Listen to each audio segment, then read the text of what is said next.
මානවයේදී සාමාන්‍ය බාහිර මානවයේ තුන්වන වර්ෂයේ ප්‍රධාන විෂය සාධන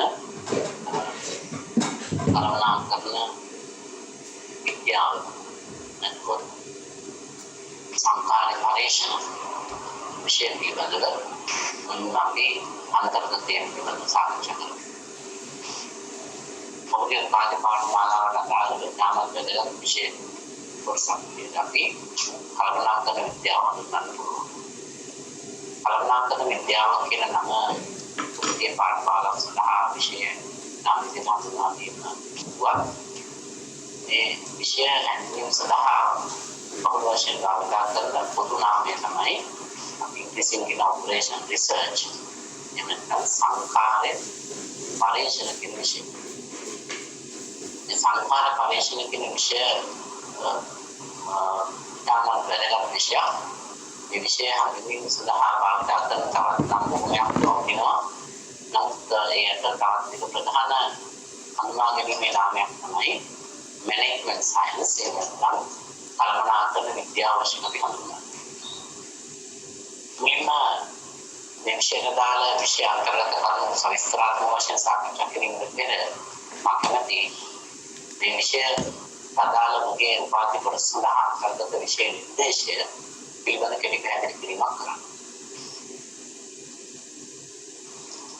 කොහොමද දන්නවා මේ විෂය තාමත් වැදගත් විෂයක් විදිහට සලකන්න පුළුවන්.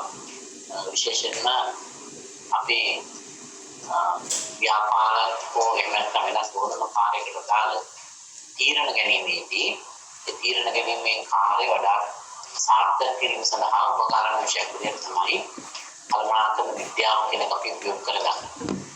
මම මේ පිළිබඳව දීර්ඝ වශයෙන් පසු සාකච්ඡා කරනවා. අපි මුලින් බලමු විෂය පදය මොකක්ද කියන එක. මේ විෂය පදය ගැන කතා කරනකොට අපි අවධානය යොමු කරමු විෂයට දාලා ප්‍රධාන අරමුණ course objectives. The basic objective of this course is to provide survey of important operational research topics and concepts that are useful to real world management decision making. මම කලින් ප්‍රකාශ කළා මේ විෂය අන්තර්ගත ශිල්පකම රාශියක් තියෙනවා. මේ ශිල්පකම අපි යොදාගන්නේ ප්‍රායෝගික ලෝකයේ තුල වඩාත්ම ප්‍රශස්ත තීරණ ගන්න. මේ ප්‍රශස්ත තීරණ ගැනීම සඳහා විවිධ ශිල්ප ක්‍රමයන්ගෙන් සැදුම්ලත් විෂයක් විදිහට සලකන කළමනාකරන විද්‍යාව නැත්නම් අපි සංකාර පරීක්ෂණ කියන විෂයට අදාළ ශිල්පකම සහ සංකල්ප පිළිබඳ අවබෝධයක් ලබා ගැනීම තමයි ප්‍රධාන වශයෙන් මේ විද්‍යාව. The main emphasis will be based on conceptual understanding of operational research approaches rather than memorization of the mechanism of the solution techniques. Kita akan usaha kerana ප්‍රධාන වශයෙන්ම මේ විෂය තුන අන්තර්ගත ශිල්පකම භාවිත කරන පරිවේදයේ මතකවාද වීමට වඩා මේ කොහොමද මේ ශිල්පකම ප්‍රායෝගික තීරණ සඳහා යොදාගන්නේ කියන කාරණය. ඒක අපි ඇප්ලිකේෂන්ස් නැත්නම් භාවිතයේ පිළිබඳ තමයි වැඩිපුර අවධානය යොමු කරන්න බලාපොරොත්තු වෙන්නේ. මේ විෂය අදාළව අපිට භාවිත කළ හැකි පොත්පත් රාශියක් මෙතන සඳහන් කරලා තියෙනවා. මෙතන සඳහන් පොත්පත් වලට අමතරව වෙනත් ඕනෑම කළමනාකරන විද්‍යාව නැත්නම් management science එහෙම operation research නැත්නම් quantitative techniques in management මෙන්න මේ වගේ විවිධ නම් වලින් හඳුන්වන මේ විෂය අන්තර්ගතයේ ඇතුළත් ඕනම පොතක් පරිහරණය කරන්න පුළුවන්. නමුත් මම යෝජනා කරනවා හැකියාවක් තියෙනවා නම් මේ සඳහන් කළ තියෙන පොත්පත් ගැන වැඩි අවධානය යොමු කරන්න. බොහොමයක් පොත්පත් සිංහල මාධ්‍යයෙන් ඉංග්‍රීසි මාධ්‍යයෙන් තමයි වලට දකින්න හැකියාව තියෙන්නේ.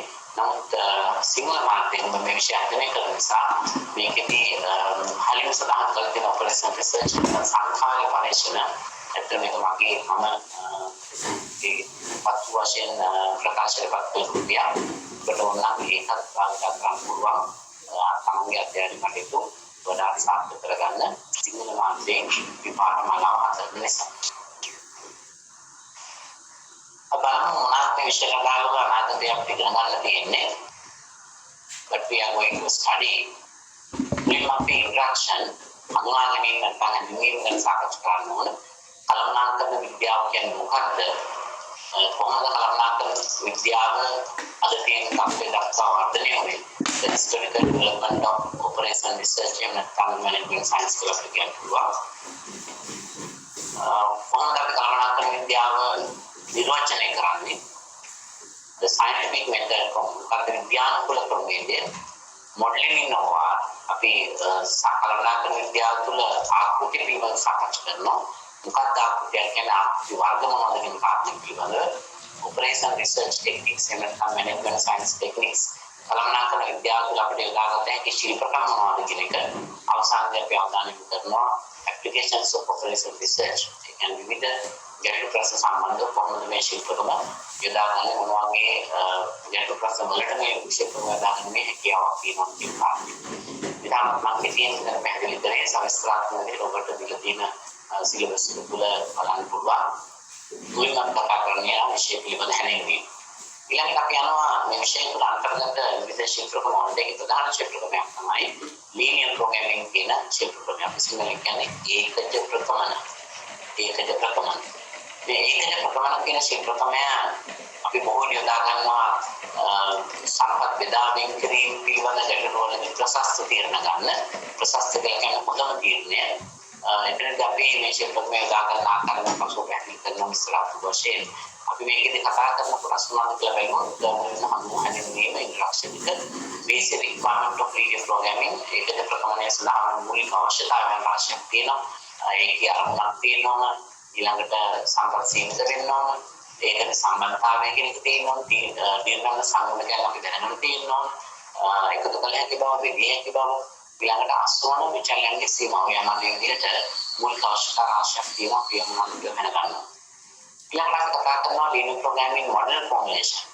කොහොමද ඒකද ප්‍රකමන ආකෘතියක් ගොඩනගන්නේ? මේ කළමනාකරන විද්‍යාව කියන විෂයේදී ප්‍රධාන වශයෙන් අපි බොහෝ ක්‍රියාත්මක කරන දෙයක් තමයි දීලකන තොරතුරු වලට අදාළ අපි ගණිතමය ආකෘතියක් ගොඩනගා ගන්න. මේ ආකෘතිය ගොඩනගා ගැනීම අපි කොහොමද කරන්නේ කියන එක දීර්ඝව සාකච්ඡා කරන්න පුළුවන්. පසුව දැනට මම පැහැදිලි කරේ ඒක තමයි ආරම්භක පියවර model formulation. අපි ආකෘතිය ගොඩනගාගත්තට පස්සේ අපි ළඟට ආකෘතිය විසඳන්න සොලියුෂන් විසඳුමක් ලබා ගන්නවා. මේ විසඳුම ලබා ගැනීම සඳහා භාවිතා කළ හැකි විසඳුම් ශිල්ප ක්‍රම කීපයක් තියෙනවා. එකක් තමයි GSL graphical solution method. ප්‍රස්ථානික විසඳුම් ක්‍රමය. දෙවෙනි ක්‍රමය තමයි simplex method. එමත් සරල විසඳුම් ක්‍රමය. ඒතකොට මෙන්න මේ ක්‍රම දෙක භාවිතා කරලා අපිට හැකියාවක් තියෙනවා. ඒකද ප්‍රකමන ආකෘතියක් විසඳලා අපිට ප්‍රශස්ත තීරණ ගැනීමක් කරන්න. ඒකේ කොහොමද ශිල්ප ක්‍රම යොදාගන්නේ කියන එක අපි විශ්ලේෂණය කරනවා. අතර මේ ක්‍රම දෙක අපිට වර්තමානයේදී පරිගණක තාක්ෂණය භාවිත කරගෙන විසඳීමේ කාර්යය කරන්න පුළුවන්. ඊළඟට අපි සාකච්ඡා කරන්නේ ඊළඟ මාතෘකාව වශයෙන් ප්‍රවාහන ආකෘති. ප්‍රවාහන ආකෘති transportation model. ප්‍රවාහන ආකෘතිය නැත්නම් ප්‍රවාහන ගැටළු වලට අදාළ තීරණ ගැනීම සඳහා ප්‍රධාන වශයෙන්ම භාවිත කළ හැකි ශිල්ප ක්‍රමයක් තමයි ප්‍රවාහන ආකෘතිය කියලා කියන්නේ. අපි දන්නා බොහෝ ආයතනවල ප්‍රවාහන පිළිබඳ ගැටලු පවතිනවා. ඒ අය නිෂ්පාදනය කරන භාණ්ඩ අවම පිළිවෙලකින් විවිධ තැන් වලට කොහොමද ප්‍රවාහනය කරන්නේ? වරකට කොච්චර ප්‍රමාණයක් ප්‍රවාහනය කරනවද කළ යුතුද? ඒ ප්‍රවාහනය කිරීමේදී කොහොමද විකල්ප මාර්ග තුළින් හොඳම මාර්ගය හමුවාගන්නේ? අන්න එවැනි ගැටලු සඳහා තමයි ප්‍රවාහන ආකෘති කියන ශිල්ප ක්‍රම භාවිත කරන්නේ. මෙතන අපි කතා කරන ප්‍රවාහන ආකෘතිය වල හැඳින්වීම ප්‍රවාහන ආකෘතිය නැත්නම් ප්‍රවාහන ගැටලුවක් අපිට ප්‍රධාන වශයෙන් දෙකොටසකට ගන්න පුළුවන්. තුලිත ප්‍රවාහන ගැටලු, අසමතුලිත ප්‍රවාහන ගැටලු, balanced and unbalanced transportation problems. අපි තේරුම් ගන්න ඕනේ රිෆයින් කරන්න අපි නිර්වචනය කරන්න වෙනකන් මොකක්ද තුලිත ප්‍රවාහන ගැටලුවක් කියන්නේ මොකක්ද තුලිත නොවන ප්‍රවාහන ගැටලුවක් කියන්නේ. ඊළඟට අපි මූලික සීමා කොටනා ගන්නවා initial solution for transportation problem. ප්‍රවාහන ගැටලුවකට මූලික සීමා කොටනා ගන්න භාවිත කළ හැකි ප්‍රධාන ක්‍රම තුනක් තියෙනවා. එකක් තමයි උතුරු බස්නාහිර කොන ක්‍රමය north west corner method. නැත්නම් north west corner rule කියලා අපිට කියන්න පුළුවන්. least cost method අවම පිළිවෙල ක්‍රමය. තුන්වෙනි Vogels approximation method. Vogelsගේ නිරීක්ෂණ ක්‍රමය. ඊළඟට අපි මූලික විසඳුම සොයාගත්තයින් පස්සේ අපි එතෙන්ද උත්සාහ කරනවා ප්‍රසස්ත විසඳුමක් සොයාගන්න. optimal solution for transportation problem. මූලික විසඳුම සමහර අවස්ථාවල ප්‍රසස්ත වෙන්න පුළුවන්. නමුත් සමහර අවස්ථාවල මූලික විසඳුම ප්‍රසස්ත නොවෙන්න පුළුවන්. ඒ නිසා අපි දැනගන්න ඕනේ මේ ලබා ගන්න තියෙන විසඳුම ප්‍රසස්තද නැද්ද කියන එක. ඒ සඳහා අපි තවත් ක්‍රම දෙකක් භාවිත කරනවා. එකක් තමයි the stepping stone method. පියමන් කැට ක්‍රමය කියන එක. දෙවෙනි එක the modified distribution method. පිළිසකර කරන ලද බෙදා හැරීම ක්‍රමය. නැත්නම් නවීකරණය කරන ලද බෙදා හැරීම ක්‍රමය. රේඛා දෙකෙන් කොන ක්‍රමයකට අපි හැකියාවක් ලැබෙනවා. අපි ලබාගත් මූලික විසඳුම ප්‍රසස්තද නැද්ද කියන එක සාකච්ඡා ප්‍රසස්ත විසඳුමක් ලබා ගන්න කටයුතු කරා. මූලික වශයෙන් ප්‍රවාහන ගැටලුවට අදාළ උන්වහන්සේ අනුගත අපි අවධානය යොමු කරනවා. අපි අමතරව special cases of transportation model ප්‍රවාහන ගැටලුවට අදාළ තියෙන විශේෂ අවස්ථා. ප්‍රවාහන ගැටලුවක් සම්බන්ධයෙන් අපි ගත්තොත් දැන් තමයි අපි දන්නේ කරුණක් තමයි ප්‍රවාහන ගැටලුව ප්‍රධාන කොටස් දෙකකට බෙදෙනවා. තුලිත සහ අසමතුලිත. ඒකම මේ තුලිත ගැටලුවට කොහොමද විසඳුමක් සොයාගන්නේ අසමතුලිත ගැටලුවට කොහොමද විසඳුමක් සොයාගන්නේ කියන එක අපි සාකච්ඡා කරලා ඒක එක විශේෂ අවස්ථාවක්. සමහර විට ප්‍රවාහන කාර්යයක් සිදු කරන්න යනකොට ප්‍රායෝගිකව තියෙන ගැටලු ප්‍රශ්න නිසා මාර්ග බාධක වෙන්න පුළුවන්. මාර්ගයක තියෙන අවැඩතාව වෙන්න පුළුවන්. බර සීමාවන් වෙන්න පුළුවන්. මාර්ගයක් පිළිසකරන කිරීම නිසා වෙන්න පුළුවන්. මෙන්න මේ නිසා කාලවල දේශීය බලපෑමක් නිසා වෙන්න පුළුවන්. සමහර මාර්ග අපිට ප්‍රවාහන කාර්යය දාගන්න බැරි ප්‍රායෝගික අවස්ථා තියෙනවා. අනෙවෙනි ප්‍රායෝගික තත්ත්වයන් තුළ කොහොමද ප්‍රවාහන කාර්යය කරන්නේ කියන එකත් එක විශේෂ අවස්ථාවක්. අපි හඳුන්වන්නේ prohibited transportation. prohibited transportation කියන්නේ පහළම කරලාද මාර්ග සහිත අවස්ථාවක් තුළදී අපි කොහොමද ප්‍රශස්ත විදිහට බාහන ප්‍රවාහන කාර්ය කරන්නේ ඒ සීමාවන් යටතේ. ඊළඟට කතා කරනවා optimal solution එක අපේ අවස්ථා කීපයක් තියෙනවා. ඒ කියන්නේ this is the multiple optimal solution. බහුවිධ විසඳුම් සහිත ප්‍රවාහන ගැටලුව. සමහර ප්‍රවාහන ගැටලුවලදී අපිට එකම විසඳුම ලැබෙන අවස්ථා ගණනාවක් තියෙනවා. ඒ කියන්නේ අවම පිළිවෙලක ප්‍රවාහන කාර්ය සිදු කළ හැකි විකල්ප ක්‍රමවේද රාශියක් තියෙනවා. මේ අවස්ථාවක් අපි හඳුන්වන්නේ multiple optimal solution කියලා වෙනකක් තියෙනවා. කොහොමද ප්‍රවාහන කාර්ය සිදු කරන්නේ කියන එක අපි ඉතින් කතා කරනවා. ඊළඟට අවශ්‍ය අවස්ථාවක් තමයි ප්‍රවාහන ගැටලුවක් තුළ deviancer situation කියලා අපි කියන ඉංග්‍රීසියෙන් සිංහලෙන් කියන්නේ පිරිහීමේ ගැටලුව. මම ඒක පසුව පැහැදිලි කිරීමක් කරන්න. මොකද උදාහරණයක් එක්ක පැහැදිලි කරොත් මාකට පාසුවෙන් තේරුම් ගන්න පුළුවන්. දැනට මම දැනෙන සඳහා පැහැදිලි කරන්නේ ඔබේ දැනෙන සඳහා පිරිහීමේ ගැටලුවක් කියන්නේ නම් සමස්ත අවස්ථාවක සලකන්න පුළුවන්. උපරිම කිරීමේ අරමුණක් සහිත ප්‍රවාහන ගැටලුවක්. सामान्य प्रवाहन ගැටලුවක ප්‍රධාන අරමුණ වාහන ප්‍රවාහන ස්ථාන පිළිවෙල අවම කිරීම. නම් අපිට පුරුදු කිරීමේ අරමුණක් සහිත වුණා වාහන ප්‍රවාහන කිරීම පිළිබඳ සලකා බැලීමක් කරන්න පුළුවන්. ඒකට අද ඒ කොහොමද පුරුදු කිරීමේ අරමුණ දාලා ප්‍රයත්න වෙන්නේ කියන කාරණේ සාකච්ඡා කරනවා. ඊළඟ මාතෘකාව තමයි පැවරුම් ආකෘතිය සයිමන් මොඩල්. පැවරුම් ආකෘතිය ප්‍රවාහන ආකෘතිය කියන දෙක තුළ සම්බන්ධතාවයක් පවතිනවා. ඒතරම linear programming ඒකද ප්‍රකමන කියන එකේ විශේෂ අවස්ථාවක් විදිහට තමයි ප්‍රවාහන ආකෘතිය සහ පැවරුම් ආකෘතිය කියන එක සලකා බලන්නේ. පැවරුම් ආකෘතිය තුළ අපි කතා කරනවා අතරම කොහොමද කාර්ය පැවරුමක් සිදු කරන්නේ. කියන අමතක ගැනීම තමයි ප්‍රධාන වශයෙන් අරමුණ. උදාහරණයකින් පැහැදිලි කරොත් ආයතනයේ ක්‍රියාත්මකමක් තියෙනවා සේවක තුනෙක් ඉන්නවා. යෝනම සේවකෙක්ට ඕනම යන්ත්‍රයක් තුළ වැඩ කිරීමේ හැකියාව තියෙනවා. අපිට අවශ්‍ය නම් මේ සේවකයන්ට යන්ත්‍ර ප්‍රාරම්භයක් කරන්න මොන පිළිවෙල අවමන ආකාරයෙන් අපිට දැනගන්න ඕන මොන සේවකයන්ට මොන යන්ත්‍රයක කරන යුතුද.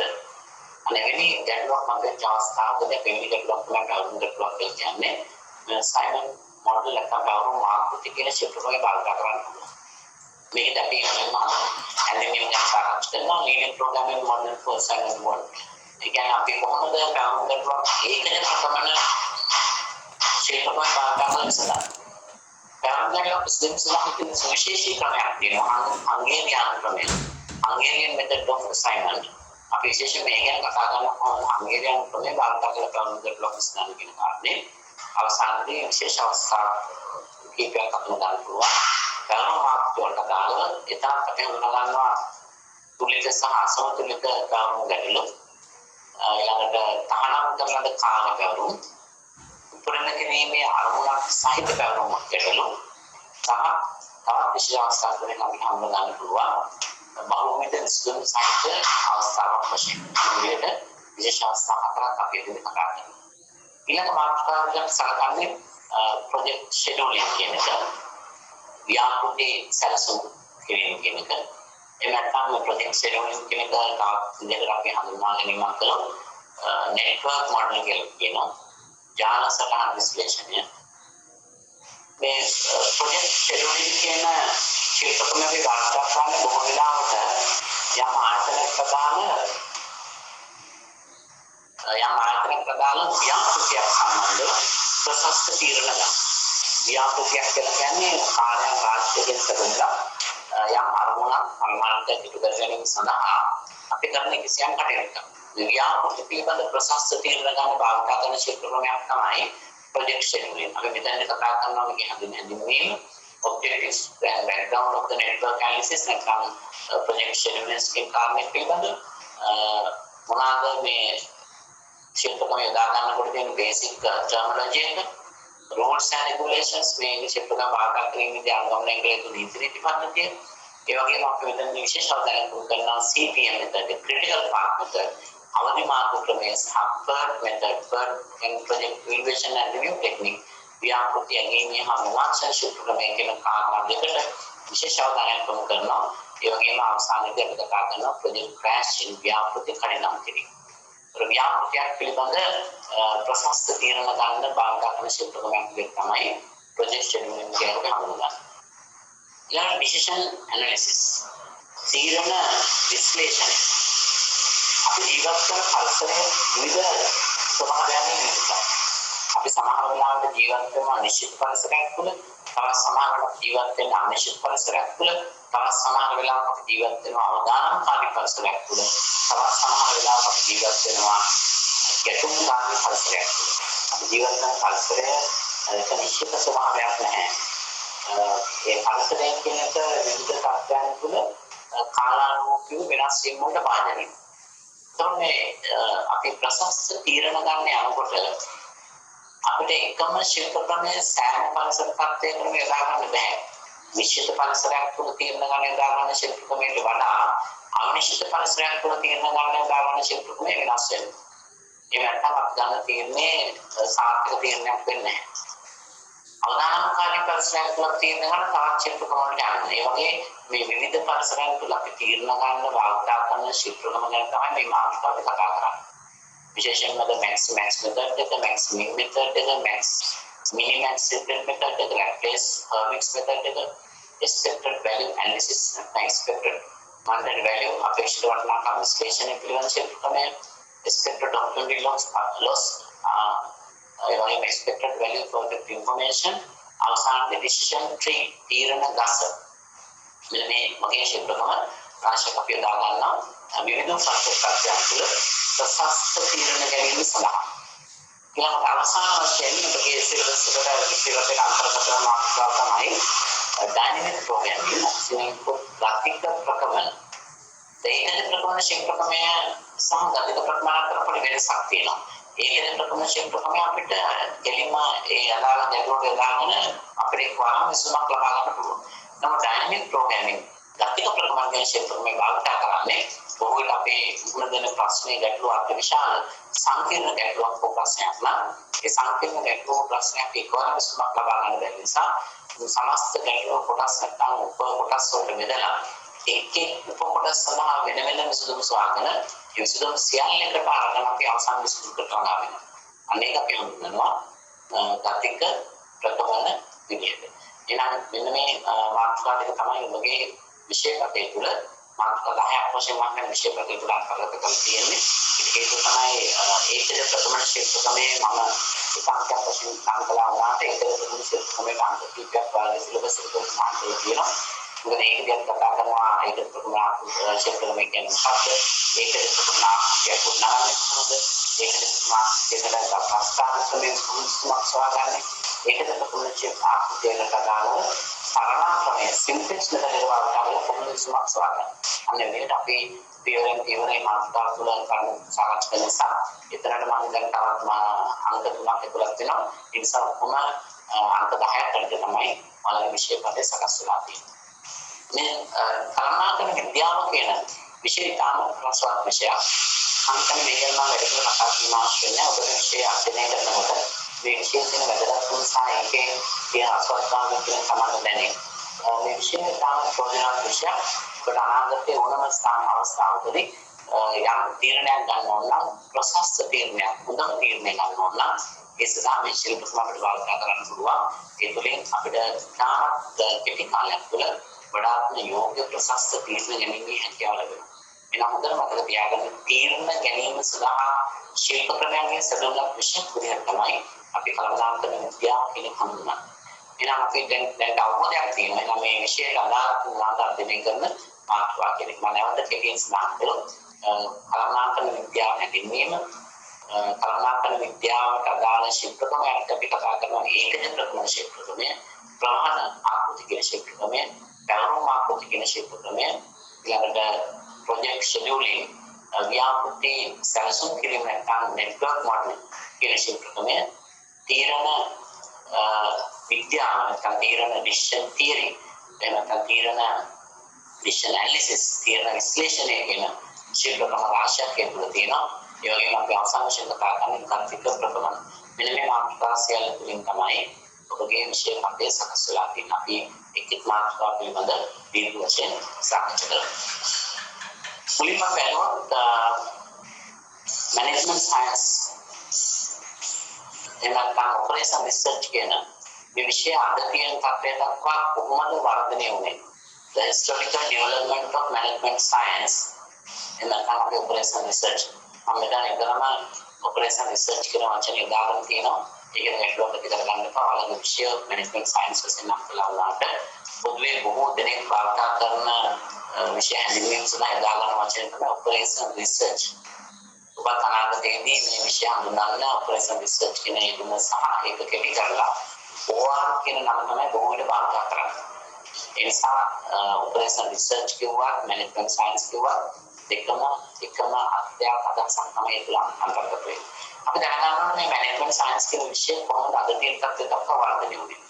අපි ඉගෙන ගන්න බොහෝ විෂයන් වල අපි කෙටි කාලයක් තුළ සාකච්ඡා කරනවා කොහොමද මේ විෂය අද තියෙන වර්තමාන තත්ත්වයට දක්වා වර්ධනය වුනේ කියන්නේ. අපි සංඛාරය කළමනාකරණය කියන විෂයක් කලින් අවුරුද්ද ඉගෙන ගත්තා. ඔබට මතකයි operations management. එතන අපි ගත්තේ operations management සංඛාරය කළමනාකරණය නැත්නම් මෙහෙයුම් කළමනාකරණය. එතනම operation research එහෙම management science කියන විෂයට අදාළ අපේ සිංහල අර්ථයෙන් ගත්තොත් කළමනාකරණ විද්‍යාව කියලා කියන්න පුළුවන්. management science කියන එක අපි සිංහල පරිවර්තනය කළා. operation research කියන සිංහල පරිවර්තනය කරොත් අපි හඳුන්වන්නේ සංඛාරය පරීක්ෂණ. අයිකත් මතක තියාගන්න සංඛාරය පරීක්ෂණ. කළමනාකරණ විද්‍යාව කියන්න පුළුවන්. එහෙම නැත්නම් සංඛාරය පරීක්ෂණ. ඒතර මේ සංඛාරය පරීක්ෂණ එහෙම නැත්නම් කළමනාකරණ විද්‍යාව අද වර්තමානයේ තියෙන තත්ත්වයට වර්ධනය වුණේ කොහොමද කියන කාරණේ පිළිබඳව තමයි අපි සාකච්ඡා කරන්නේ. මෙතනදී අපි මුලින් අවධානය යොමු කරමු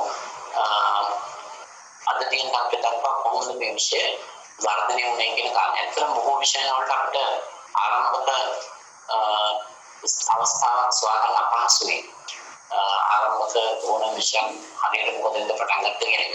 නමුත් අපි බොහෝට දාන කාරණයක් තමයි බොහෝ විෂයන් ආරම්භ වෙලා තියෙන එක අවස්ථාවක් තමයි විද්‍යානුකූල කළමනාකරණය. Difficult to mark the beginning of the operation research and management science. Now the scientific approach to management.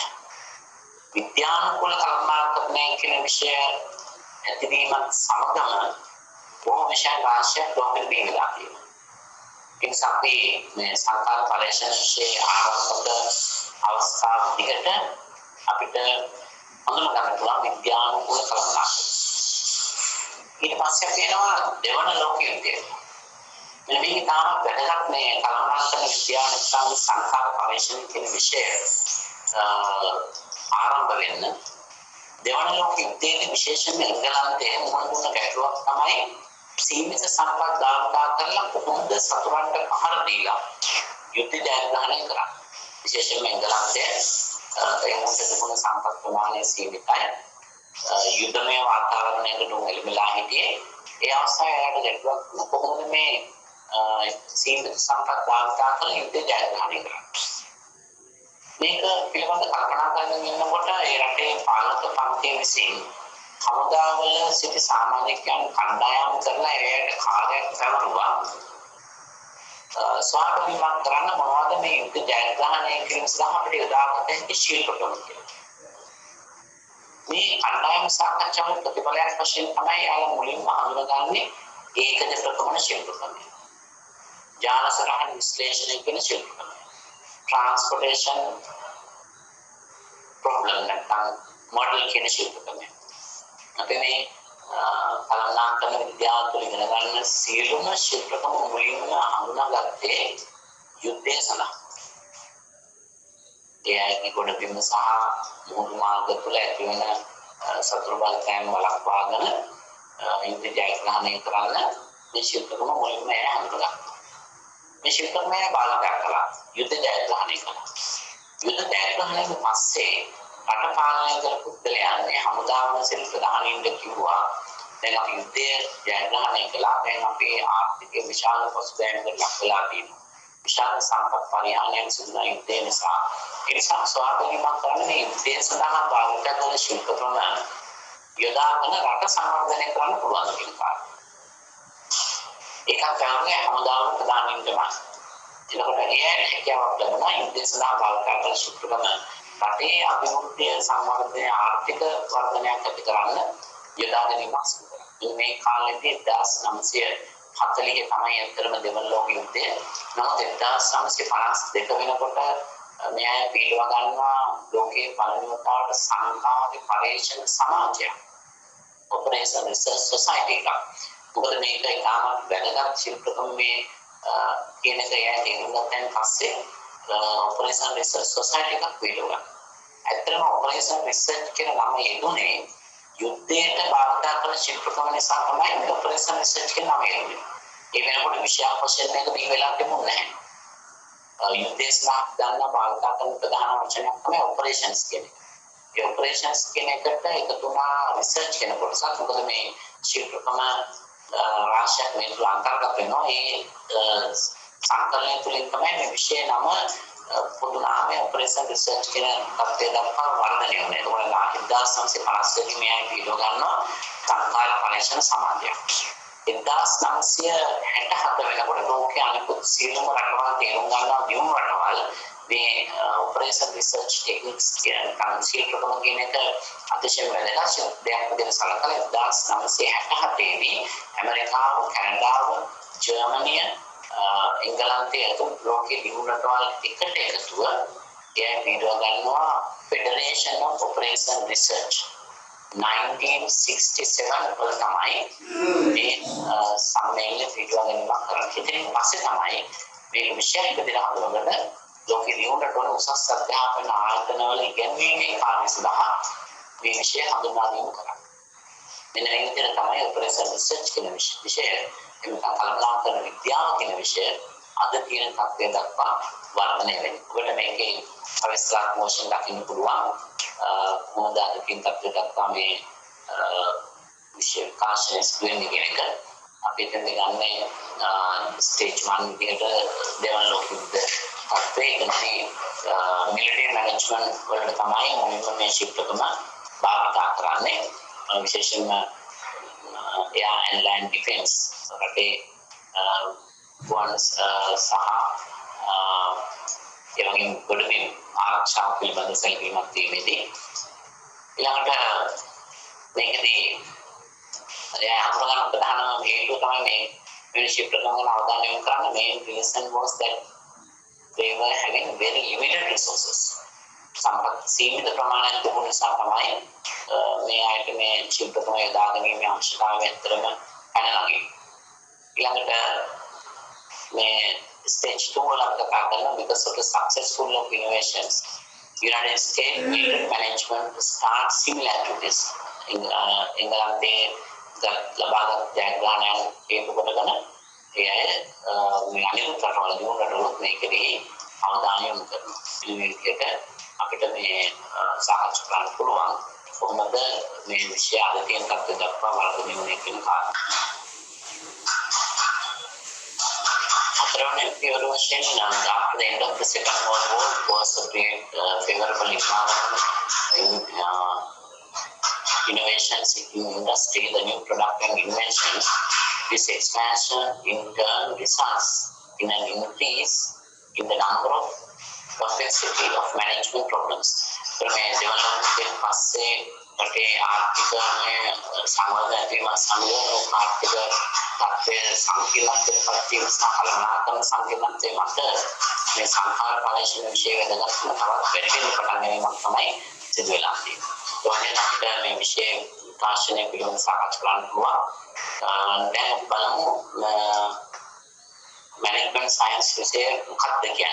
මොකක්ද කියන එක the introduction of management science and introduction of operation research. ඔවා කියන එකට අදාළ අපිට නිශ්චිත නිර්වචනයක් නැහැ. ඔවා is a term given general approach decision making which is based on the scientific method of problem solving. කළමනාකරණ විද්‍යාව නැත්නම් සංඛාර පරීක්ෂණ කියන එකට නිශ්චිත නිර්වචනයක් නැහැ. නමුත් බොහෝ විට මේක අපි හඳුන්වනවා ප්‍රශස්ත තීරණ ගැනීම සඳහා විවිධ වූ ශිල්පකමයන්ගේ සැදුම්ලත් විෂයක් විදියට. විවිධ පුද්ගලයන් විවිධාකාරයට මේ විෂය නිර්වචනය කරලා තියෙනවා. බලමු එවැනි නිර්වචන කීපයක්. මම මෙතනදී මේ නිර්වචනයන් කිසිමක සාකච්ඡා කරන්න බලාපොරොත්තු වෙන්නේ නැහැ. මේ සමස්තය අපි එකට අරගෙන අපි බලමු කොහොමද මේ සංඛාරයේ පරිශ්‍රම නැත්නම් සංඛාරයේ කළමනාකරණය සංඛාරයේ පරිශ්‍රම කළමනාකරණ විද්‍යාව කියන එක හඳුනා දීමක් කරන්න නිර්වචනය කරන්න කියන කාරණේ පිළිබඳව. අපි දැනටමත් දන්නවා සංඛාරයේ පරිශ්‍රම නැත්නම් කළමනාකරණ විද්‍යාව තුළ අන්තර්ගත ශිල්පකම රාශියක් තියෙනවා. මේ ශිල්පකම අපි යොදාගන්නේ ප්‍රශස්ත තීරණ ගන්න. ප්‍රශස්ත තීරණ ගන්න. මේ ශිල්පකම යොදා ගන්නකොට ප්‍රමාණයන් දෙකක් ඔස්සේ ක්‍රියාත්මක වෙනවා. අචරලද කරුණු අනුව අපිට කෙනෙක්ගේ දෙයක් තමයි කළමනාකරණ විද්‍යාව තුළ විශේෂිත ශිල්පකම රාශියක් අන්තර්ගත වෙනවා. මේ ශිල්පකම භාවිතා කරනවා ප්‍රශස්ත තීරණ. විවිධ පුද්ගලයන් විවිධාකාරයෙන් මේ විෂය හඳුනා දීමක් කරලා තියෙනවා. මම ඒ සියලුම අදහස් කැටිකොට සාරාංශගත අදහසක් අපිට ඉදිරිපත් කරන්න. කළමනාකරණ විද්‍යාව කියන්නේ මොකක්ද කියන කාරණේ පිළිබඳව. කළමනාකරණ විද්‍යාව කියන විෂයට අදාළව අන්තර් ශිල්පකම රාශියක් තියෙනවා. මේ ශිල්පකම අපි යොදා ගන්නවා විවිධ ගැටලු ප්‍රශ්න සම්බන්ධයෙන් ප්‍රශස්ත තීරණ ගන්න. කොහොමද අපි මේ ශිල්පකම යොදාගන්නේ? ගණිතමය හා විද්‍යානුකූල ප්‍රවේශයක් ඔස්සේ. පළමුවෙන්ම අපි ගැටලුවට අදාළ ගණිතමය ආකෘතියක් ගොඩනගා ගන්න ඕන. ඒ ගොඩනගාගත් ආකෘතිය අපි යම්කිසි විද්‍යානුකූල ක්‍රමයකට විසඳලා අපි සුමක් ලබා ගන්නවා. එයano අපිට මේ සංඛාරය පරිශ්‍රණ එහෙම නැත්නම් කළමනාකරණ විද්‍යාව කියන එක නිර්වචනය කරන්න පුළුවන්. ගණිතමය හා විද්‍යානුකූල ප්‍රවේශයක් ඔස්සේ විවිධ ගැටලු ප්‍රශ්න සම්බන්ධයෙන් ප්‍රශස්ත තීරණ ගැනීම සඳහා විවිධ ශිල්පකමයන්ගෙන් සැදුම්ලත් විෂයක් විදිහට කළමනාකරණ විද්‍යාව කියන විෂයක් හඳුන්වන්න පුළුවන්. The application of scientific method to the analysis and solution of managerial decision problems. එනම් අමෝඩ පැහැදිලි මොකද්ද කළමනාකරණ විද්‍යාව කියන්නේ කියන කාරණේ පිළිබඳව. හොඳට මතක තියාගන්න මේ විෂය තුළ අන්තර්ගත ශිල්පකම රාශියක් තියෙන්නේ. අපි ඒ ක්ෂේත්‍රකම යොදාගන්නේ ප්‍රශස්තම තීරණ ගන්න. ඒ ක්ෂේත්‍රකම යොදාගන්නේ අපි ගණිතමය හා විද්‍යානුකූල ප්‍රවේශයක් ඔස්සේ. ගණිතමය ප්‍රවේශයක් කියන අදහස් වෙන්නේ අපි පවතින තොරතුරු මත ගණිතමය ආකෘතියක් ගොඩනගලා එය අපි විද්‍යානුකූල ක්‍රමයකට පියවර විසඳලා අපි විසඳුමක් ලබා ගැනීම තමයි මෙහි අදහස්. The primary objectives of OR සංකාරය පරීක්ෂණ එහෙම නැත්නම් කළමනාකරන විද්‍යාවේ ප්‍රධාන අරමුණ මූලික අරමුණ to help managers to make better decisions by solving problems more effectively. වඩාත් කාර්යක්ෂම හා පරදායක ලෙස ගැටලු සම්බන්ධයෙන් විසඳුමක් ලබා ගැනීමට නැත්නම් තීරණ ගැනීම ප්‍රධාන වශයෙන් අරමුණ විදිහට අපි සැලකුවා. The manager decision can be made by using two major ways. කළමනාකරන තීරණ ගන්න පුළුවන් ප්‍රධාන ආකාරයන් දෙකක් පවතිනවා. එකක් තමයි scientific or rational decision making. විද්‍යානුකූල නැත්නම් තර්කානුකූල ආකාරයකට තීරණ ගැනීම. දෙවෙනි ක්‍රමය තමයි gut feeling decision making. මේ අදහස් වෙන්නේ ඒකේ කළමනාකරණගේ අධ්‍යක්ෂකයන් පළපුරුද්ද දැනුම් සම්භාරයන් මත තීරණ ගන්න. අපි සාමාන්‍යයෙන් තීරණ ගන්නකොට මේ ක්‍රම දෙකෙන් බොහෝ විට භාවිත කරන ක්‍රමය තමයි gut feeling decision making. අපි අධ්‍යක්ෂකයන් පළපුරුද්ද අවබෝධය මත අපි ඉන්ද්‍රියන්තරින් තීරණ ගත යුතු වෙනවා. ඒ හැම තීරණයක් ගන්නකොටම බොහෝ වෙලාවට අපි යොදාගන්නේ gut feeling decision making process. නමුත් අපි දන්නවා සමහර තීරණ අපි ගන්නකොට අපිට තීරණේ තාම කෙටි කාලයක් ශනිකව ගන්න හැකියාවක් ලැබෙන්නේ. මොකද ඒ තීරණේ තාම වැදගත් තීරණයක් වෙනවා. අර වෙන තීරණ ගැනීමක් සම්බන්ධව අපිට වඩාත් යොමු වෙනවා මේ scientific නැත්නම් rational decision making process. එන කළමනාකරන විද්‍යාව තුළ ප්‍රධාන වශයෙන් අපි අවධානය යොමු කරන්නේ මේ විද්‍යානුකූල සහ තර්කානුකූල තීරණ ගැනීමක් කොහොමද කරන්නේ. gut feeling තීරණ ගැනීමේ ක්‍රමවේදයෙන් එහාට කියලා ඔබට කියලා ඊට වැඩි විද්‍යානුකූල සහ තර්කානුකූල ක්‍රමයක් ඔස්සේ තීරණ ගැනීම පිළිබඳව අපි කතා කරන විෂයක් විදිහට තමයි කළමනාකරන විද්‍යාව කියන එක අපි හඳුන්වන්නේ. gut feeling ක්‍රමය තුළ අපි ගන්න තීරණ සමහර විට නිවැරදි වෙන්න පුළුවන්. සමහර විට වැරදි තීරණයක් වෙන්න පුළුවන්. ඒක වැරදි තීරණයක් වුණොත් ඒකෙන් අපිට අලාභයක් අවාසියක් ඇති වෙනවා. නිවැරදි තීරණයක් වුණොත් ඒකෙන් අපිට වාසියක් සැලසෙනවා. නමුත් අපිට එතනදී කිසිදු 100% විශ්වාසවන්ත භාවයක් නැහැ අපේ තීරණේ හරිද වැරදිද කියන කාරණේ. නමුත් අපි විද්‍යානුකූල පදනමක් තුළ කළමනාකරන විද්‍යාව තුළ අන්තර්ගත ශිල්පක්‍රමයක් භාවිතයෙන් අපි තීරණ ගැනීමක් කළොත් අපිට හැකියාවක් ලැබෙනවා එකවරම වඩා ප්‍රශස්ත තීරණ ගැනීමක් කරන්න. මොකද gut feeling තීරණ ගැනීමේ ක්‍රියාවලිය තුළ බොහෝ විට මිනිසුන්ගේ අත්දැකීම් පළපුරුද්ද අවබෝධය මත තමයි තීරණ ගැනීම සිදු කරන්නේ. විද්‍යානුකූල ක්‍රමය තුළ එතන ඊට වඩා එහාට ගිය විශ්ලේෂණාත්මක තර්කානුකූල පදනමක් තුළ තමයි අපේ තීරණ ගැනීම කාර්යය. In a competitive environment, rational scientific decisions are very important. අපි ජීවත් වන තරඟකාරී පාරිසරික තත්ත්වයක් තුළ මේ තර්කානුකූල නැත්නම් විද්‍යානුකූල තීරණ ගැනීම කියන එක වඩාත්ම වැදගත්. ඒ නිසා බොහෝ වැදගත් තීරණ ගැනීමේදී තර්කානුකූල පදනමක් නැත්නම් විද්‍යානුකූල ක්‍රමයක් ඔස්සේ ක්‍රියා කිරීම වඩා වැදගත් වෙනවා. තීරණ ගැනීමේ ක්‍රියාවලිය decision making process අපිට තීරණ ගන්න පුළුවන් ආකාර දෙකකට එකක් තමයි scientific method විද්‍යානුකූල ක්‍රමයක් මත. එතනදී අපි පියවර කීපයක් අනුගමනය කරන්න ඕන. define the problem ගැටලුව හඳුනා ගන්න ඕන.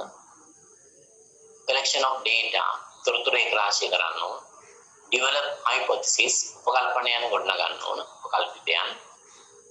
උපකල්පිතයන් පරීක්ෂාවට භාජනය කරන්න ඕන. test hypothesis analyze results ප්‍රතිඵල විශ්ලේෂණය කරන්න ඕන. conclusion අපි නිගමනයකට එළඹෙන්න. අපි මේක හඳුන්වන්නේ විද්‍යානුකූල තීරණ ගැනීමේ ක්‍රමවේදයේ විදිහට. ගැටලුව හඳුනා ගන්නවා, තොරතුරු ඒකරාශී කරනවා, උපකල්පිතයන් ගොඩනගනවා, උපකල්පිතයන් පරීක්ෂාවට භාජනය කරනවා, ප්‍රතිඵලය විශ්ලේෂණය කරලා අවසාන නිගමනයකට ගියා. නමුත් කළමනාකරන තීරණ ගැනීමේ ක්‍රියාවලිය මැනේජ්මන්ට් ඩිසිෂන් මේකින් ප්‍රොසෙස් කෙනෙක් මීට වඩා පොඩි වෙනසක් තියෙනවා. එතෙන්ට අපි මුලින්ම ගැටලුව හඳුනා ගන්න ඕන. නැත්නම් ගැටලුව නිර්වචනය කරන්න ඕන. define the decision problem. search for data and information අප තොරතුරු නැත්නම් දත් ඒක රාශිය කර ගන්න ඕන. generate alternative course of action. අපේ ගැටලුවට අදාළ අපි විකල්ප සිදුම හඳුනා ගන්න. analyze feasible alternatives. හඳුනාගත් විකල්ප විශ්ලේෂණය කරන්න ඕන. select the best course of action. ඒ විකල්ප අතරින් වඩාත්ම යෝග්‍ය විකල්පය තෝරගන්න. ඒ තෝරාගත් යෝග්‍ය විකල්පය අපි ක්‍රියාවට ගන්න. implement the decision and evaluate the results. අවසානයේදී ප්‍රතිඵල අර්ථකථනය කරන්න. කළමනාකරන විද්‍යාව තුළ අපි උත්සාහ කරන්නේ අපි කලින් සාකච්ඡා කළ කළමනාකරන ප්‍රවේශමත තීරණ ගැනීමක් කියන එකට වඩා විද්‍යානුකූල ක්‍රමවේදයක් ඔස්සේ තීරණ ගැනීම. This methodology has been adopted from the natural sciences and is termed scientific method. The scientific method follows a generally recognized set of steps. කළමනා විද්‍යානුකූල ක්‍රමවේදයක් තුළ තීරණ ගැනීමේ පියවර කීපයක් අපිට හඳුනා ගන්න පුළුවන්. observation, identify the problem අපි ගැටලුව හඳුනා ගන්න ඕනේ. definition of the problem අපි ගැටලුව හඳුනාගත්තන් පස්සේ අපි ඒක නිර්වචනය කරනවා. අරමුණ මොනවාද කියලා හඳුනා ගන්නවා. goals, performance criteria, model construction. ඒ කියන්නේ අපි ගණිතමය ආකෘතියක් ගොඩනගා ගන්නවා. දීලා තියෙන තොරතුරු අපි ගණිතමය ආකෘතියක් බවට පරිවර්තනය කරලා. ඊළඟ පියවර මොඩල් වැලිඩේෂන්. ඒ ගොඩනගාගත් ආකෘතියේ නිර්වද්‍යතාවය පරීක්ෂාවට භාජනය කරන්න. Problem solution. ගැටලුව විසඳන්න ඕන. ඉම්ප්ලිමන්ටේෂන්. ඒ හඳුනාගත්ත විසඳුම අපි ක්‍රියාවට නංවීම. අපි කලින් සඳහන් කරා කළමනාකරන විද්‍යාව ප්‍රධානම අපේ තීරණ ගන්න කටයුතු කිරීමේදී පළමුවෙන්ම කළ යුතු දේ තමයි ගණිතමය ආකෘතියක් ගොඩනගා ගැනීම. ඒස අපි දැනගන්න ඕනේ මොකක්ද මේ ආකෘතියක් කියලා කියන්නේ. What is modeling? A model is a simplified representation of abstraction of reality. යථාර්ථවාදී ලෝකයේ තුල හඳුනාගත්ත එක නිශ්චිත දෙයක් තමයි මොඩල් එකක් කියන්නේ. මොඩල් ක්ලාසිෆිකේෂන් අපිට මේ ආකෘති කියන විවිධාකාරයට වර්ගීකරණය කරන්න ඕන. Models can be classified according to their degree of abstraction. Abstraction වල අඩු වැඩි ස්වභාවය අනුව අපිට මොඩල් කෙනෙක් වර්ගීකරණය කරන්න පුළුවන්. ඇබ්ස්ට්‍රැක්ෂන්ස් එක හයි නම් වැඩි නම් ඊට දාලා මොඩල් එකක් තමයි මෙන්ටල් මොඩල් කියන්නේ. මානසික ආකෘති. ඉමේජිනේෂන් විහාරි තත්ත්වයක් පිළිබඳ සිතීම. ඇබ්ස්ට්‍රැක්ෂන් එක in between high and low දෙක අතර පවතිනවා නම් අපි ඒක හඳුන්වන්නේ symbolic model. සිම්බොලික් කියලා කියන්නේ අපි එතන අදහස් කරන්නේ යම්කිසි සංකේතාත්මක ආකෘතියක්. ඇබ්ස්ට්‍රැක්ෂන් කෙනෙක් ලෝ අඩු තත්ත්වයක පවතිනවා නම් අපි හඳුන්වන්නේ සයිකොලොජිකල් මොඩල් නැත්නම් ෆිසිකල් මොඩල්. ෆිසිකල් මොඩල් භෞතික ආකෘතියක්. මේ සිම්බොලික් මොඩල් කෙනෙක් නැවත කොටස් දෙකකට බෙදෙනවා verbal models. උදාහරණයක් විදිහට නවකතාවක් ගන්න පුළුවන් novels එක තාක්ෂණයක් හැබැයි ඒක verbal model එකක්. mathematical models ගණිතමය ආකෘති. physical model කියනවා නැවත කොටස් දෙකකට බෙදෙන analog models. උදාහරණයක් විදිහට maps සිතියම් අපිට ගන්න පුළුවන්. iconic models example එකක් විදිහට model airplane. නම් තේරුම් ගන්න ඕන මේ ආකෘති කියන එක වැදගත් වෙනවා ඥානපෝල කළමනාකරන කළමනාකරණයේදී අපි විද්‍යානුකූල කළමනාකරණය තුළ අන්තර්ගත ශිල්පකම ප්‍රායෝගිකත්වයට යොදා ගැනීමේදී ප්‍රථමයෙන්ම ගණිතමය ආකෘතියක් ගොඩනගන්න මොඩල් ෆෝමේෂන්. අනේ ගණිතමය ආකෘතිය ගොඩනගා ගැනීම කියන කාරණය නිසා තමයි මේ ආකෘති පිළිබඳව සාකච්ඡා කරන්නේ. ආකෘතියක් කියන හැමෝම දන්නවා. මේ ආකෘතිය කියන එක යථාර්ථවාදී ලෝකයේ තුල අපි නිශ්චිත වශයෙන් හඳුනාගත්ත යම් දෙයක් අපිට ආකෘතියක් වශයෙන් හඳුන්වන්න පුළුවන්. මේ ආකෘතිය වල ස්වභාවය අනුව අපි කොටස් තුනකට හඳුනාගත්තා. මානසික ආකෘති, සංකේතාත්මක ආකෘති, භෞතික ආකෘති. මේ සංකේතාත්මක ආකෘති නාක කොටස් දෙකකට බෙදනවා අපි verbal models, mathematical models විදිහට. භෞතික ආකෘති නාක කොටස් දෙකකට බෙදනවා analog models, iconic models. මේ අතරින් අපිට වඩා වැදගත් වෙන්නේ symbolic model. සංකේතාත්මක ආකෘති ඒකේ විද්‍යානුකූල කළමනාකරණයට දාන වඩා වැදගත් කොටස තමයි ගණිතමය ආකෘති, mathematical models. උදාහරණයක් ගත්තොත් y සමානයි a ධන mx.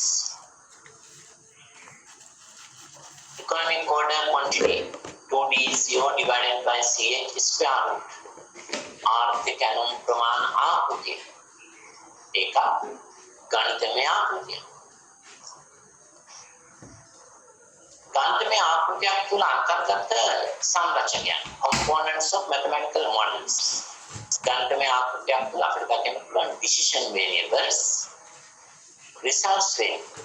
decisions variable තීරණ විචලයන් අපි ස්වාධීන විචලයන් විතර හඳුනා ගන්නවා. ප්‍රතිඵල විචලයන් results variations අපි dependent variations විදිහට නැත්නම් අරායත් විචලයන් විතර අපි හඳුනා ගන්නවා. ඊට අමතරව uncontrollable variables පාලනය කළ නොහැකි විචලයන් මේ සියල්ලම සංකලනය තුළ තමයි ගණිතමය සම්බන්ධතාවය කියන එක අපි දකින්නේ. උදාහරණයක් වශයෙන් ගත්තොත් නිෂ්පාදන පරිමාව මුළු ආදායම යන්ත්‍ර දායක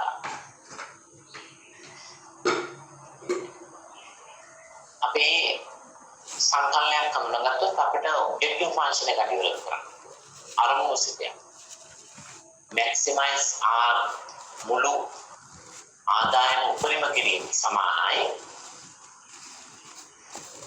නිෂ්පාදනය කරන ප්‍රමාණය වැඩි කරනවා අපි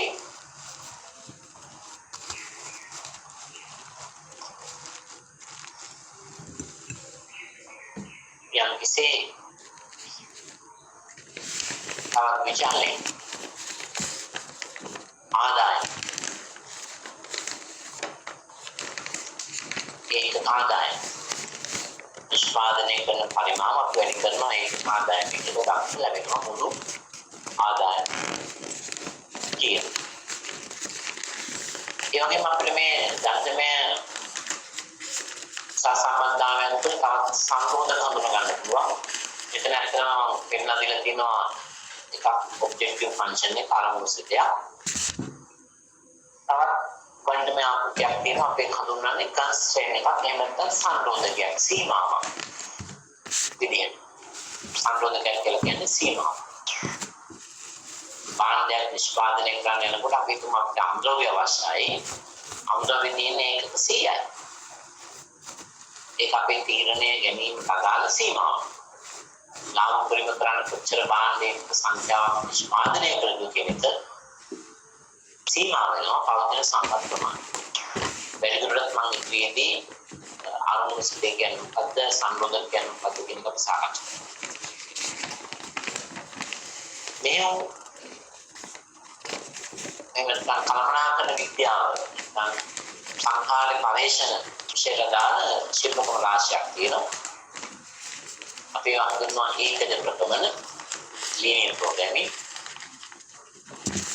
integer linear programming, network model, ජාල සටහන් විශ්ලේෂණ, inventory models, තොග ආකෘති, waiting line, transportation model, පැවරුම් ආකෘති, assignment model, ප්‍රවාහන ආකෘති, transportation model, assignment model, පැවරුම් ආකෘති, computer simulation, decision analysis, ball programming, forecasting, dynamic programming, game theory යනාදී වශයෙන් අපිට සිල්පකම රාශියක් හඳුන ගන්න පුළුවන්. නමුත් අපිට මේ සිලබස් එක තුළ මේ ඔක්කොම සිල්පකම් කතා කරන්න බෑ. මම කලින් පැහැදිලි කරා අපිට ප්‍රධාන වශයෙන්ම වැදගත් කරන ශිල්පකම් මොකක්ද කියන එක. ඒකට තේරුම් ගන්න ඕන මේ කළමනාකරණ විද්‍යාව තුළ අන්තර්ගත ශිල්පකම් රාශියක් පවතිනවා කියන්නේ. මේ විවිධ වූ ශිල්පකම් අපි යොදාගන්නේ ප්‍රශස්ත තීරණ ගැනීමක් සඳහා. විවිධ වූ ගැටළු ප්‍රශ්න වලට දාලා විවිධ පරිසර තත්ත්වයන් යටතේ ප්‍රශස්ත තීරණ ගැනීම සඳහා තමයි යොදන්නේ. කළමනාකරණ විද්‍යාව නැත්නම් සංකාර පරීක්ෂණය භාවිතා කළ හැකි විෂය පදේ අපි ගත්තොත් මේක මේ ශිල්පකමෙන් අපිට යොදා ගන්න පුළුවන් අවස්ථාවන් රාශියක් තියෙනවා. කළමනාකරණ වාණිජ්‍ය ශාස්ත්‍රය විතරක් නෙමෙයි අපිට ඕන වෙනත් ශාස්ත්‍රයන් වල ගණිතය, විද්‍යාව, සෞන්දර්ය, ඉංජිනේරුමය, වෛද්‍ය විද්‍යාව, තාරකා විද්‍යාව මේ වගේ විවිධ ශාස්ත්‍ර තුල පවතින ගැටළු ප්‍රශ්න වලට ප්‍රශස්ත තීරණ ගන්න මේ කළමනාකරණ විද්‍යාව තුල අන්තර්ගත ශිල්පකම් භාවිත කරනවා. කලිනුත් දන්නවා මේ ශිල්පකම් බිහි වෙන්නේ යුද්ධය නිසා. යුද්ධයෙන් පස්සේ මේ ශිල්පකම් භාවිත කරන්නේ ආර්ථික අභිවෘද්ධියක් ඇති කරගන්න. අපි accounting විශේෂයෙන් මෙතනදී මම කතා කරන්නේ කළමනාකරණ ශාස්ත්‍රය තුළ තියෙන සිතයන් වලට අදාළව කොහොමද මේක ඇප්ලයි කරන්න යන්නේ කියන එක. මොකද ඔයාලා අදාළන්නේ කළමනාකරණය පිළිබඳ උපාධිය. ඊට දාලා කරුණු ගැන විශේෂ අවධානය යොමු කරන්නේ. නමුත් වැරදි වැටීමක් ඇති කරගන්න එපා. අපිට මේ විෂය තුළ අන්තර්ගත ශිල්පකමයන් විවිධ අපි නොහිතන ශාස්ත්‍රවල ප්‍රශස්ත තීරණ ගන්න භාවිත කරනවා. අපි දන්නවා කළමනාකරණ සිතයන් අතර එක ප්‍රධාන සිතයක් තමයි මූල්‍ය සිතය නැත්නම් accounting finance කියලා අපිට ගන්න පුළුවන්. රෙවෙන්යු ශාස්ත්‍රයක් තුළ අපිට තීරණ ගන්න මෙහෙම තීරණ ගන්න විද්‍යානුකූල කළමනාකරණය භාවිත කරනවා. ඒ විතරක් නෙමෙයි අලෙවිකරණය, නිෂ්පාදන නැත්නම් මෙහෙම HRM, මානව සම්පත් කළමනාකරණය මේ වගේ කළමනාකරණයට දාන සිතවලට අදාළව විවිධ ගැටළු ප්‍රශ්න සම්බන්ධ ප්‍රශස්ත තීරණ ගන්න විද්‍යානුකූල කළමනාකරණය භාවිත කරනවා.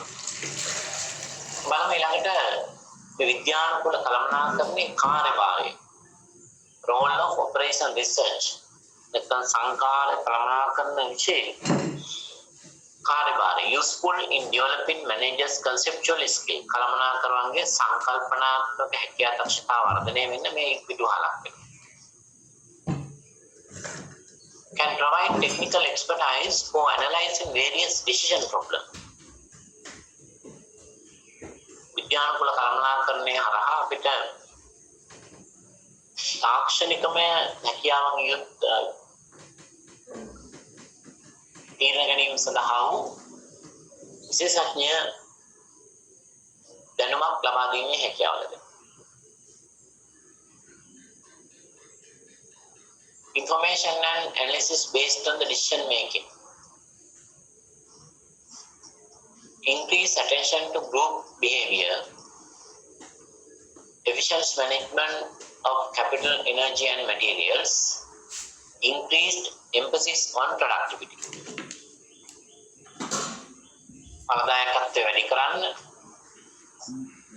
කාර්යක්ෂම විදිහට ප්‍රාර්ථනය සහ බල ශක්තිය ද්‍රව්‍ය කළමනාකරණය කිරීම සඳහා කණ්ඩායම් වශයෙන් ක්‍රියා කිරීමට අදාළ අවධානය වැඩි දියුණු කරන්න විවිධ අරමුණු සහිත තත්ත්වයන් තුළ වඩා ප්‍රශස්ත තීරණ ගන්න වැනි කාර්යයන් වලට මෙම විද්‍යානුකූල කළමනාකරණය කියන විෂය තුල අන්තර්ගත ශිල්ප ක්‍රමයන් අපිට යොදා ගන්න. අපි ඒවා හඳුන්වනවා විද්‍යානුකූල කළමනාකරණයේ ප්‍රධාන කාර්යයන් විදිහට. ඊළඟට බලමු විද්‍යානුකූල කළමනාකරණයේ වැදගත්කම significance of operation research for management science. OR provide solution for various research problems. විවිධ ගැටළු ප්‍රශ්න සම්බන්ධයෙන් විසඳුම් ලබා දෙන විෂය කොටසක් විදිහට ක්‍රියාත්මක වෙනවා.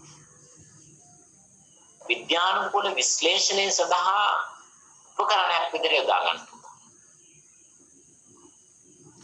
හොඳම විකල්පය උපාය මාර්ගයේ තෝරා ගැනීම සඳහා මෙම ශිල්ප ක්‍රමය භාවිත කිරීමේ හැකියාව. වඩාත්ම යෝග්‍ය තීරණ ගැනීමක් සඳහා විද්‍යානුකූල කළමනාකරණය ප්‍රයෝග කරගන්න.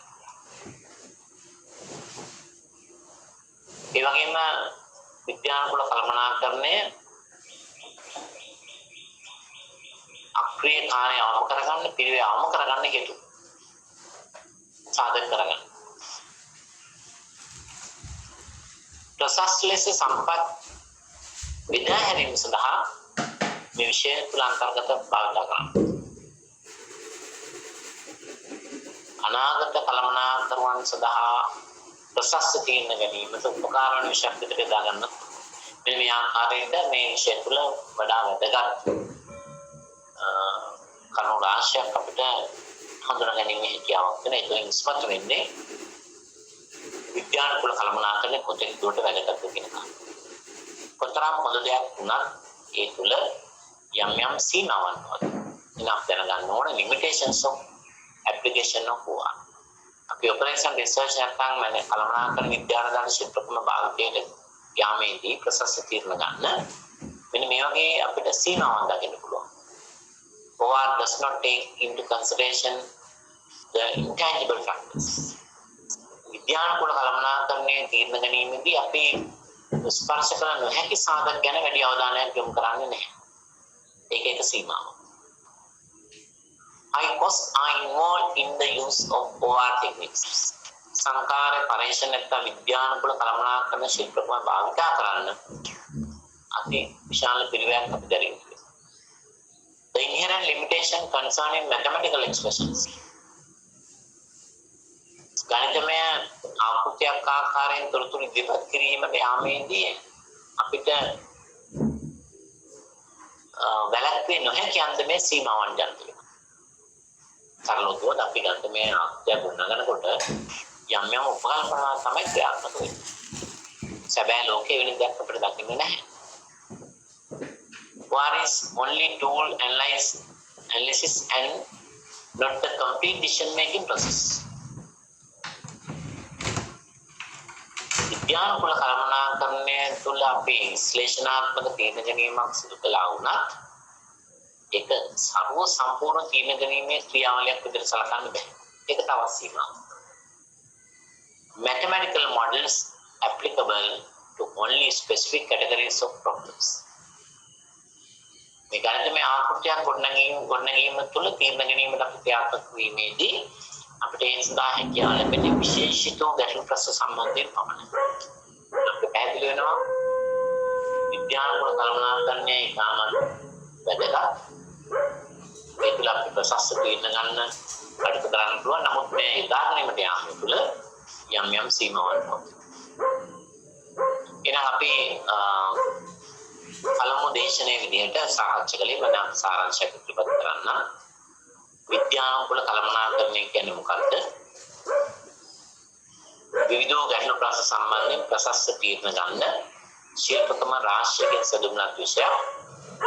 මේ විෂය තුළ ප්‍රසස්ත තීරණ ගන්න අපි කටයුතු කිරීමේදී ගණිතමය හා විද්‍යානුකූල ප්‍රවේශයක් ඔස්සේ ක්‍රියාත්මක වෙන්න ඕන.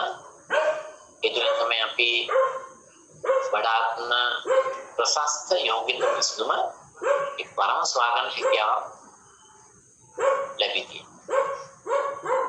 ඒ වගේම අපි කතා කළා මේ විෂය අධ්‍යයන තත්ත්වයට දක්වා කොහොමද ඉතිහාසික වර්ධනය සිදු වුණේ කියන එක. පටන් ගත්තේ සයන්ටිෆික් මැනේජ්මන්ට් විද්‍යානුකූල කළමනාකරණයේ ඊට පස්සේ ඉතාමත් වැදගත් වර්ෂයක් තමයි 1940 දෙවන ලෝක යුද්ධය. එතනින් පස්සේ 1952 සංකාර පරිෂද් සමාජයක් පිටව ගන්නවා. 1967 Federation of Operation Research සියලුම දියුණු රටවල් ඒකාබද්ධව සම්මේලනයක් පිටව ගන්නවා සංකාර පරිෂද් පිළිබඳව. ඔය විදිහට මේ විෂයාධිකයන් තත්ත්වය දක්වා වර්ධනය වූ ආකාරය ගැන සාකච්ඡා. විශේෂ කාර්යභාරය මොකක්ද? විශේෂ වැදගත්කම මොකක්ද? මේ විශේෂ දින සීමාව මොකක්ද කියන එක හඳුනගත්තා. ඊට අමතරව ආකෘතියක් කියන්නේ මොකක්ද? ආකෘති වර්ග මොනවද? ඒ ආකෘති වර්ග අතරේ විද්‍යානුකූල කළමනාකරණයේදී වඩා වැදගත් වෙන්නේ ගණිතමය ආකෘති කියන එකත් හඳුනගත්තා. ඒ වගේම අපි මේ පළමු පාඩම තුළ අපේ විෂය නිර්දේශය තුළ අන්තර්ගත මාතෘකා මොනවද කියන එක තේරුම් ගත්තා. විද්‍යානුකූල කළමනාකරණයේ හැඳින්වීම, විද්‍යානුකූල කළමනාකරණයට අදාළ ශිල්ප ක්‍රම විශේෂයෙන් ඒකද ප්‍රකමන linear programming, transportation, ප්‍රවාහන ගැටළු ආකෘති, පැවරුම් ආකෘති, තීරණ විශ්ලේෂණය, decision analysis, ගතික ප්‍රකමන, ඒ වගේම project scheduling, නැත්නම් network models, මෙන්න මේ ශිල්ප ක්‍රම තුළින් තමයි අපිට අදාළ විෂය පද සකස්ලා තියෙන. අපි ඊළඟ දිනේදී මේ විෂය පදේ පිළිබඳ එක මාතෘකා තෝරගෙන අපි සවිස්තරාත්මක වශයෙන් ඒ ක්ෂේත්‍රකමේ කොහොමද දාගන්නේ, කොහොමද තීරණ ගන්න කියන කාරණේ පිළිබඳ විවිධ ශේෂ්ඨ වලට අවධානය යොමු කරමින් ඒකෙන් සාකච්ඡා කරනවා.